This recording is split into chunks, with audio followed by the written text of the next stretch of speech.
So it's May, and that means there's a whole new host of PSVR2 games come to the platform in the coming weeks. And there are a few that I'm very excited for, there's some that I'm a little skeptical on, and there's a few that I think you might want to avoid. So let's jump straight into this list of the new games coming to PSVR2 and what they are. Starting off with my most anticipated title for this month, which is Hubris. This is a sci-fi game with amazing visuals, helped by the PSVR2's foveated rendering. It's got haptics and adaptive triggers. They'll help you immerse yourself in a full sci-fi campaign that unfortunately is only a few hours long from what I hear and isn't too deep, but the visuals, as you can see, clearly make up for that. One of the big complaints when it came out was that the enemy variety wasn't quite there yet, and that has been fixed. There are new enemy variations in the PSVR2 version with new difficulty levels and amazing 3D audio, so all of these will come together to provide one of the best looking and most immersive experiences on PSVR2 to date.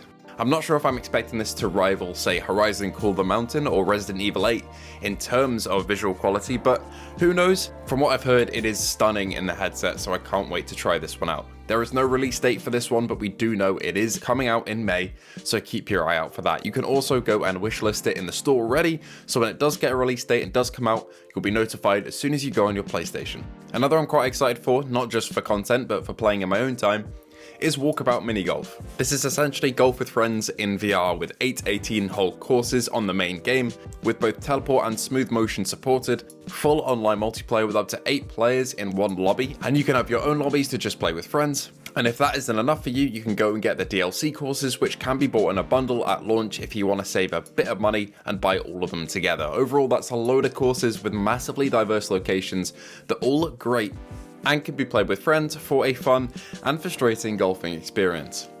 I've heard nothing but good things about this one, and it also is coming with cross-play support for all platforms, so whatever platform your friends play on, you can come and invite them, which is going to ensure a pretty solid player base throughout the game's lifespan, because you've got Quest, PC and PSVR2 and Pico all together on the same servers. This one is jumping onto the platform on May 11th, so not too long from now, so keep an eye open for that one. Next up, we have another Fisherman's Tale. This is a sequel to A Fisherman's Tale, which released a couple of years ago, which is a puzzle solver in VR where they focus on its story with unique locations and very surreal visuals. I haven't played the first one, so I can't really tell you my impressions of that, but I've heard a lot of good things about it, and a few creators have been able to play another Fisherman's Tale and have rave reviews about it as well, so this is one to keep your eye on if you enjoy these weird looking locations and ideas, a big focus on story, and if you enjoy puzzles, especially in VR because they bring them to the next level. Next up, we have Humanity.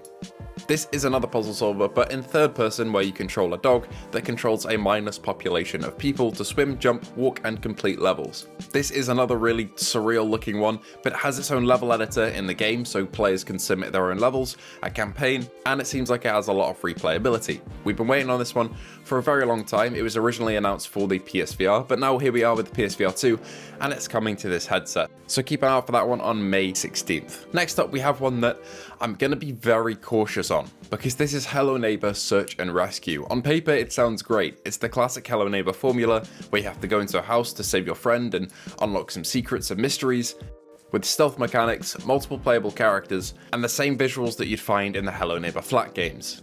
Unfortunately, this developer in particular, and the Hello Neighbour series in general, haven't had the best track record in recent years. I would say wait for reviews on this one for sure. It launches May 25th, but I would say do not pre-order this title for sure. We don't know anything about it in terms of how well it plays because it's not on any other platforms yet, unlike Hubris, which already has reviews, and Walkabout Mini-Golf, that also has a load of players and reviews. So save your money for now, see if the reviews are any good, because with this developer's track record with Hello Neighbour 2, and even the original Hello Neighbour that had a huge launch fiasco where everything was kind of redone and the game was changed for the worse, I can't really see this one being a stable game at launch, even though it was delayed.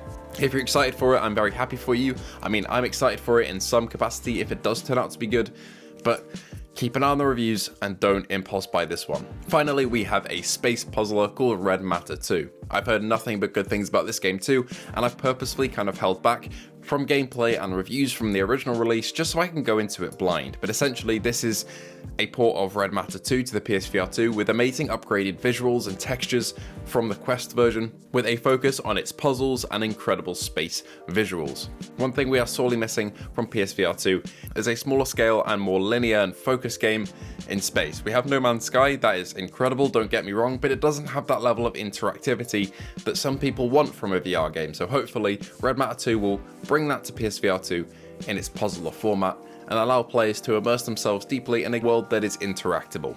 This one also doesn't have a release date just yet, but we are told that it is coming out in May. Anyway, that does it for this list today. We have a lot of other titles coming our way in the coming months, such as VR Skater, Firewall Ultra, Crossfire Sierra Squad, and the list goes on and on. Not to mention the rumours of a PlayStation showcase in the works very soon. We could see a lot more VR games announced, and personally I am hoping for the usual suspects, to be honest: Half-Life Alyx, Into the Radius, VTOL VR, and many other games. But obviously that all relies on whether developers want to port their game over to PSVR2, but we are quite lucky that we've got a lot of good titles coming out this month from devs who've already seen PSVR2 and the sales it's pulled in on PlayStation and want to get their game on the platform.